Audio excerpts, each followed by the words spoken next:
9th class के बच्चे, आप लोगों को कल हम कोऑर्डिनेट जो ज्योमेट्री शुरू किए हुए थे प्रश्नावली 4, उसमें हम क्वेश्चन नंबर 1 और क्वेश्चन नंबर 2 बताए थे। आज आप लोगों को क्वेश्चन नंबर हम 3 बताने जा रहे हैं। क्वेश्चन नंबर 3 में आपको जब किताब में, अब सब बच्चे अपने अपने सामने किताब रखेंगे तो ज़्यादा समझ में आएगा, और किताब पास में रहेगा तभी क्वेश्चन सब बनेगा। कि क्वेश्चन नंबर 3 में देखिए कि ऐसे एक आलेख दिया हुआ, ऐसा एक चित्र बनाया हुआ है जिसमें एक्स एक्सिस है, वाई एक्सिस है, 1 2 3 4 5 इधर है, 1 2 3 4 इधर माइनस में, -1 -1 -2 -3 -4 -5 है, ऊपर वाई प्लस में 1 2 3 4 5 है, और नीचे वाई माइनस में है, -1 -2 -3 -4 -5 दिया हुआ है। तो कह रहा है कि बताइए, इसको चित्र को देखकर नीचे वाला जो 4 को क्वेश्चन दिया हुआ है कि बताना है। तो बाबू, जब x का मान बताना होता है तो वह भुज होते हैं, जब y का मान बताना होता है वह कोटि होते हैं। जो x निर्देशांक पहले लिखाता है और y निर्देशांक बाद में लिखाता है। जैसे इसमें क्वेश्चन नंबर 1 में कह रहा है कि a का भुज और कोटि कितना होगा, तो a का भुज 4 होगा और कोटि क्या होगा, 3 होगा। तो निर्देशांक क्या हो जाएगा, तो पहले 4 लिखाएगा, बाद में 3 लिखाएगा, तो 4 3।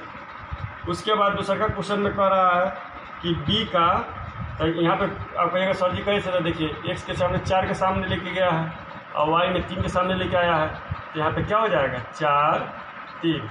b में क्या हो गया, ये x में -3 हो गया और y में 4 हो गया, और s में क्या हो गया, इसमें x में -5 हो गया और -4 हो गया। इसमें क्या हो गया, x में 3 हो गया और y में -4 हो गया। वही बात हम यहाँ पे सारे प्रश्न में हम लिखे हैं।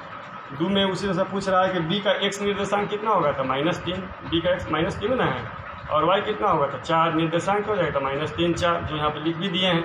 उसी तरह से 3 में पूछ रहा है s का x निर्देशांक कितना होगा, तो x निर्देशांक -5, y कितना होगा, तो -4, निर्देशांक कितना हो जाएगा, तो -5 4।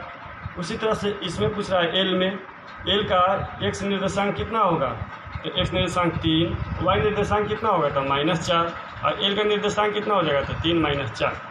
उसके बाद क्वेश्चन नंबर 4 में आपको इस तरह से चित्र दिए हुआ है और कह रहा है a b c d इस चारों का आपका निर्देशांक बताना है। इसमें एक और बिंदु है, कहाँ पे, e, यहाँ 4 पर दिए हुआ है, यहाँ पर दिया है e का, इसका निर्देशांक पूछ रहा है। तो a का क्या हो जाएगा, a का हो जाएगा a बराबर, यहाँ पर हम लिख भी देंगे a बराबर, a पे यहाँ 3 है और 2 है, तो यहाँ पहले 3 तब 2। उसके बाद b बराबर, तो b में क्या है, तो -2 और 3, -2 और 3, और c बराबर, तो c का निर्देशांक क्या हो जाएगा, तो c के यहाँ -4 और -3, -4 और -3, और d में, d का क्या हो जाएगा, d में यहाँ 2 है और -4 है, तो यहाँ हो जाएगा 2 और -4, और यहाँ e है, तो e का क्या हो जाएगा, तो e का यहाँ x 4 पर है तो यहाँ 4, और y कितना है, तो 0 पर है, तो 0।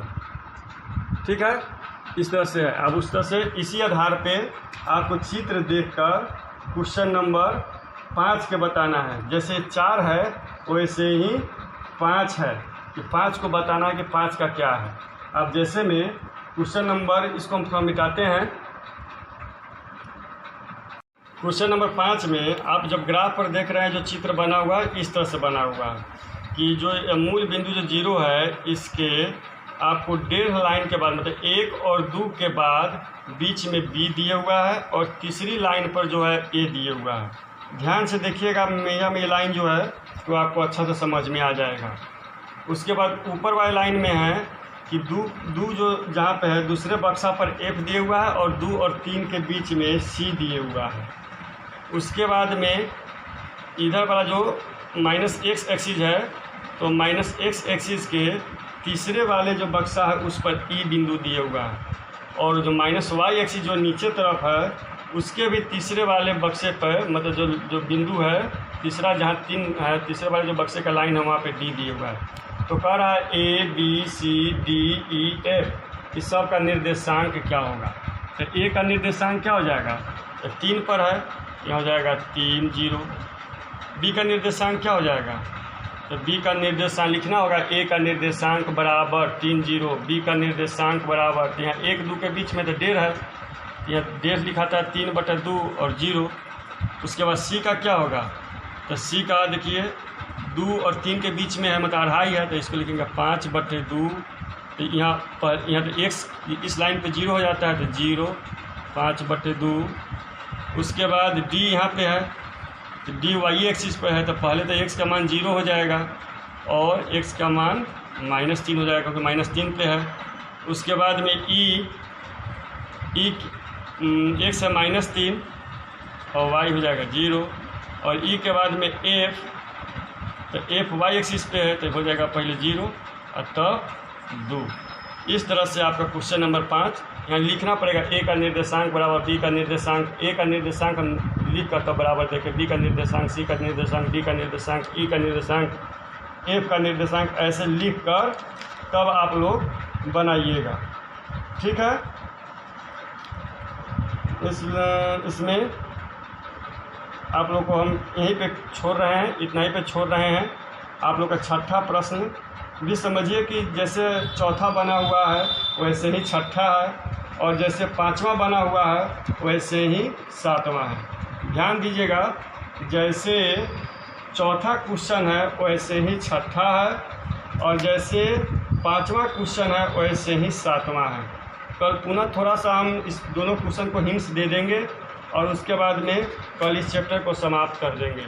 ठीक है, आप लोग समझ कर नोट कीजिएगा और बनाने का प्रयास कीजिएगा क्वेश्चन नंबर 7 और क्वेश्चन नंबर 8। ठीक है, धन्यवाद।